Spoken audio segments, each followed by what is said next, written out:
नमस्कार, मैं हूँ राकेश कुमार यादव और आपका सत्य और झूठ में स्वागत है। आज सबसे महत्वपूर्ण और कुछ खास प्रकार के विषय के बारे में आपके साथ में बातें करेंगे।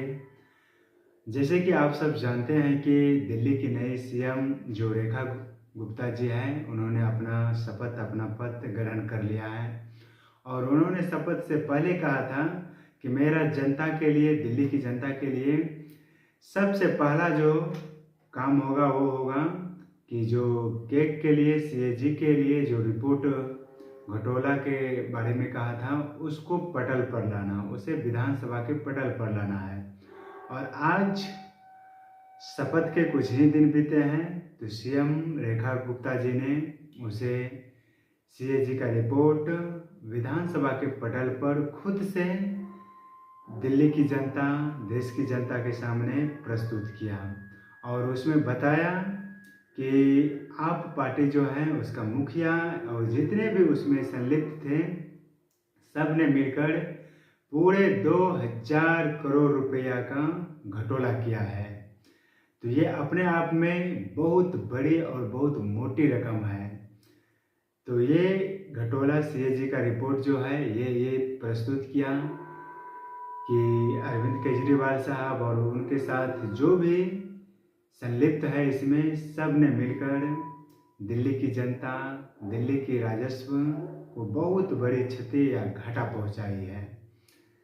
तो केक अपने आप में सब जानते हैं कि ये एक स्वतंत्र संस्था है।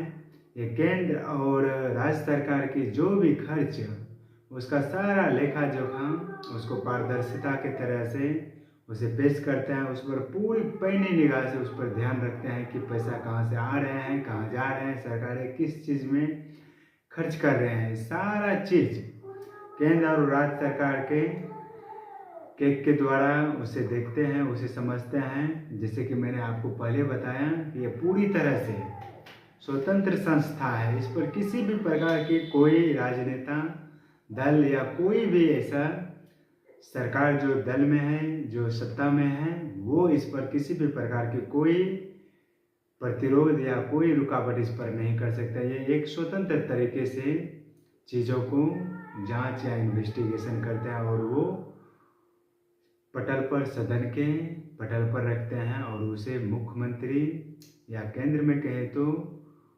प्रधानमंत्री ये उन्हें जारी करते हैं जनता के सामने। तो आज ऐसा ही हुआ। रेखा गुप्ता जी ने सीएजी की रिपोर्ट को खुद से जनता के बीच प्रस्तुत किया। तो सबसे बड़ी बात यह है कि आज जो अरविंद केजरीवाल अपना नाम ही आम आदमी, आम इंसान की जो एक छवि रहती है, उसी के आधारित पर उन्होंने पार्टी का गठन किया था और उन्होंने कहा था कि हम कभी भी वो लग्जरी जीवन, वो आलीशान महल या वैसा कोई भी चीज़ जो एक खास, एक पर्सनल टाइप का हो, वैसा मैं कभी भी नहीं जिएगा। हम एक आम जो खास जनता है उसी तरह हम जिएंगे, जीवन व्यतीत करेंगे। लेकिन उसका सब कुछ उल्टा देखने और सुनने को मिल रहा है। तो केजरीवाल साहब के लिए एक सबसे बड़ी झटका ये है कि आज ऐसा समय है कि उनके ऊपर सीएजी का रिपोर्ट आ गया और उसमें उसे 2000 करोड़ रुपया में उसे दोषी पाया गया। और तीसरी बड़ी बात यह है कि जो केजरीवाल साहब हैं वो दिल्ली से रेखा गुप्ता जी से ही अपना चुनाव हार गए हैं और वो अभी किसी भी संवैधानिक ऐसे पद पर है जो आसीन नहीं है। ये कहीं ना कहीं केजरीवाल साहब के लिए ये चुनौती भरी है। ये अपने आप में एक बहुत बड़ी बात है।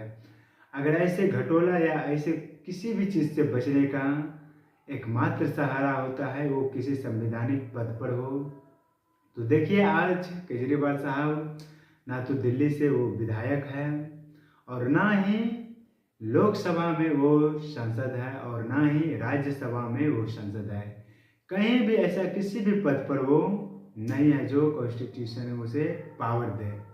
वो एक आम इंसान है। इस प्रकार से देखें, जिस तरह की जो कॉन्स्टिट्यूशन या संविधान के पद पर आसीन होते हैं तो उसके लिए कुछ क्राइटेरिया होते हैं, कुछ प्रोटोकॉल होते हैं। उसे सीधे पुलिस या कोई हिरासत में नहीं ले सकते हैं। और बीच में ये अटकलें थे कि जब दिल्ली की रिजल्ट आ गए थे तो अब केजरीवाल साहब सीधा पंजाब के लिए अपना ध्यान आकर्षित कर रहे थे।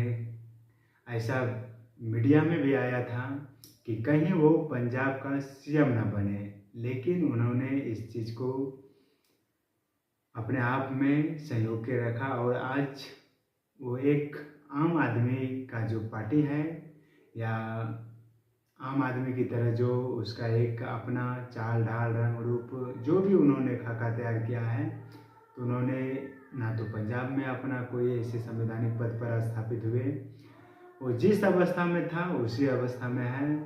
तो लेकिन चुनौती तो केजरीवाल का अब धीरे धीरे बढ़ता ही जा रहा है और आने वाला समय जो होगा एक कहीं और गंभीर चुनौती बनेंगे, चैलेंजिंग का पार्ट बनेंगे।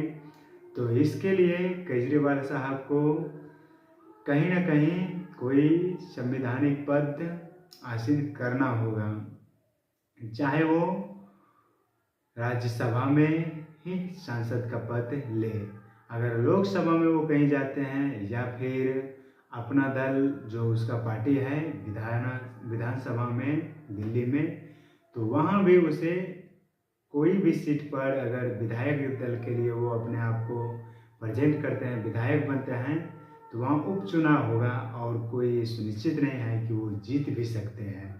तो उसके लिए सरल है कि वो राज्यसभा में जो उनके सदस्य हैं, जो उनका सांसद हैं, तो उन्हें किसी एक को वहाँ से स्थानांतरित कर दे या उसे उस पद से हटा दे और खुद वो पद धारण कर ले, तो एक ऑप्शन है। और कहीं वो किसी दूसरे पर आसीन होता है तो वहाँ पर उपचुनाव होंगे और वो एक रिस्क भरी खेल होगी, जो हो सकता है केजरीवाल साहब जीते या ना जीते। तो उन्होंने ऐसा कोई भी कदम उठाने से पहले वो 100 बार सोचेंगे।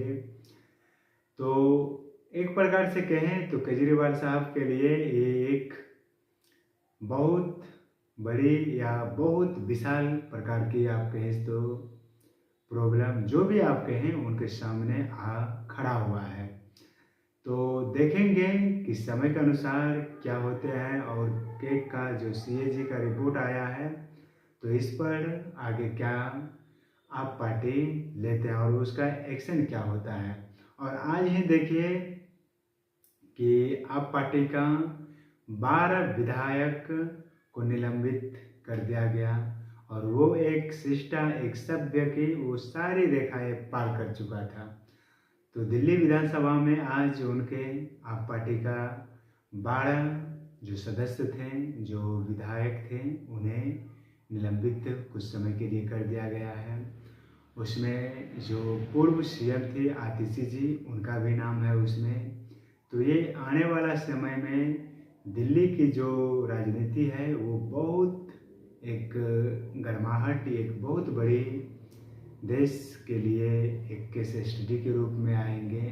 तो हमारी नज़र उस पर बनी रहेगी। मैं आपको वहाँ की जो भी गतिविधि होगी उसे एक सत्य और झूठ की तरह, जो सत्य है उसे पूरी सत्य की तरह और जो झूठ है उसे झूठ ही रहने देंगे। आपको दोनों एक सिक्के की दो पहलू हैं, दोनों आपको अच्छी तरह से बताएंगे। तो तब तक के लिए नमस्कार। अपना हेल्थ, अपना शरीर पर ध्यान